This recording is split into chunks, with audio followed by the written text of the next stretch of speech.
முதல்ல உங்கள் தலைவரோட பேரை மென்ஷன் பண்ணி பேசுனது தவறு தான். அவர் சார்பாக நான் சாரி கேட்டேன்.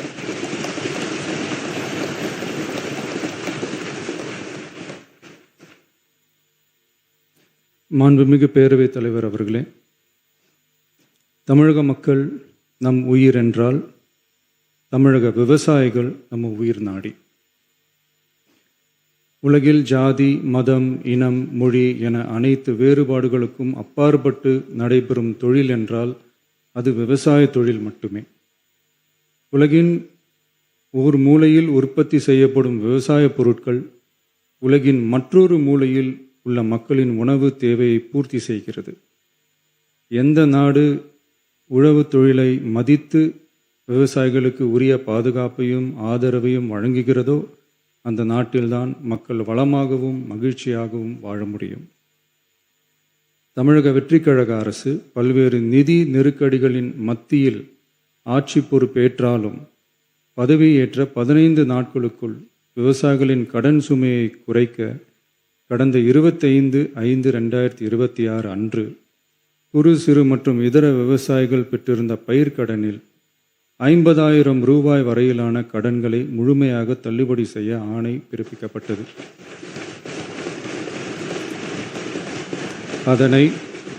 அதனைத் தொடர்ந்து மாநிலம் முழுவதும் பல்வேறு விவசாய அமைப்புகளிடமிருந்து பெறப்பட்ட பயிர்க்கடன் தள்ளுபடி தொடர்பான கோரிக்கைகளை கனிவுடன் பரிசீலித்து நிதி நெருக்கடியான சூழ்நிலையிலும் விவசாயிகளின் நலனை பாதுகாக்க வேண்டியதன் அவசியத்தை மட்டும் கருத்தில் கொண்டு குறு சிறு மற்றும் இதர பெரு விவசாயிகளுக்கு 50,000 ரூபாய் வரை முழு தள்ளுபடி செய்ய அறிவிக்கப்பட்டதை உயர்த்தி ரூபாய் 75,000 வரை கடன் பெற்றவர்களுக்கு முழு தொகையையும்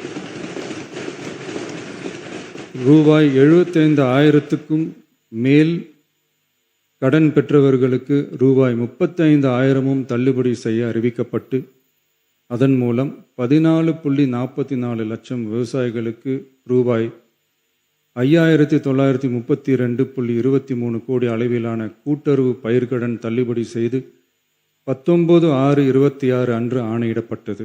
இதில் 31/7/2026 வரை ரூபாய் 5,267 கோடி விடுவிக்கப்பட்டு 13.34 லட்சம் விவசாயிகளின் கணக்கில் வரவும் வைக்கப்பட்டுள்ளது. இச்சூழ்நிலையில் மாநிலம் முழுவதும் உள்ள விவசாய சங்க அமைப்புகளின் பிரதிநிதிகள் பயிர்க்கடன் தள்ளுபடியை அதிகரிக்க வேண்டும் என்ற கோரிக்கையை முன்வைத்து கொண்டிருந்தனர். இதனைத் தொடர்ந்து 7/8/2026 அன்று விவசாய சங்கங்களின் பிரதிநிதிகள் மாண்புமிகு மூத்த அமைச்சர்கள் மற்றும் துறை செயலாளர்களுடன் நடைபெற்ற ஆலோசனை கூட்டத்தில் அவர்களின் கோரிக்கைகள் விரிவாக பரிசீலிக்கப்பட்டது. கடந்த காலங்களில் பயிர்க்கடன்கள் தள்ளுபடி செய்யப்பட்டாலும் அரசால் கூட்டுறவு வங்கிகளுக்கு செலுத்த வேண்டிய தொகை 4 to 5 ஆண்டு கால இடைவெளியில் செலுத்தப்பட்டு வந்துள்ளது. 2021 ஆண்டில் பயிர்க்கடன் தள்ளுபடி செய்யப்பட்ட தொகை 2021 முதல் 26 வரையான காலத்தில் அரசால் 12 தவணைகளாக கூட்டுறவு வங்கிகளுக்கு செலுத்தப்பட்டுள்ளது. ஆனால் அந்த கால அவகாசம் நமது அரசுக்கு தற்போது இல்லை.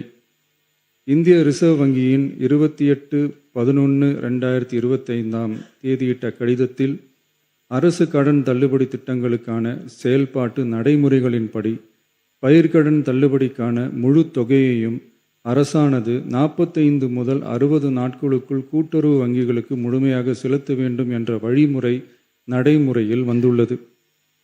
இந்த வழிகாட்டுதலின்படியும் தமிழ்நாடு அரசின் நிதிநிலை மற்றும் நிதி ஆதாரங்கள் ஆகியவற்றை கருத்தில் கொண்டும் இந்த இக்கட்டான சூழ்நிலையிலும் கூட்டுறவு வங்கிகள் மூலம் வழங்கப்பட்ட பயிர்க்கடன்களுக்கு பின்வரும் கூடுதல் தள்ளுபடியை வழங்கிட அரசு முடிவு செய்துள்ளது.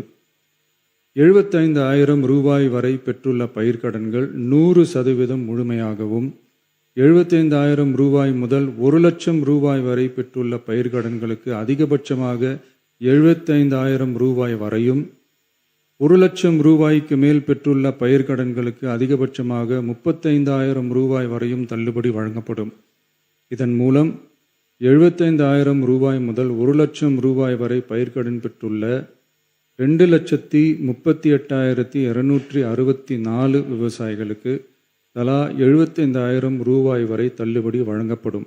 இதனால் ஏற்கனவே பெற்ற தள்ளுபடி தொகைக்கு மேலாக 40,000 ரூபாய் வரை கூடுதல் தள்ளுபடி பெறும் வாய்ப்பு ஏற்படும்.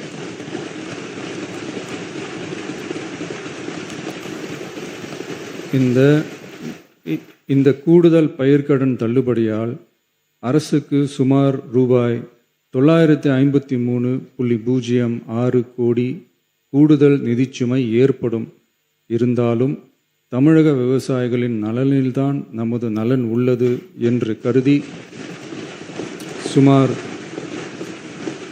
13.34 லட்சம் விவசாயிகளுக்கு மொத்தமாக 6,220 கோடி ரூபாய் பயிர்க்கடன் தள்ளுபடியை இந்த அரசு வழங்குகிறது.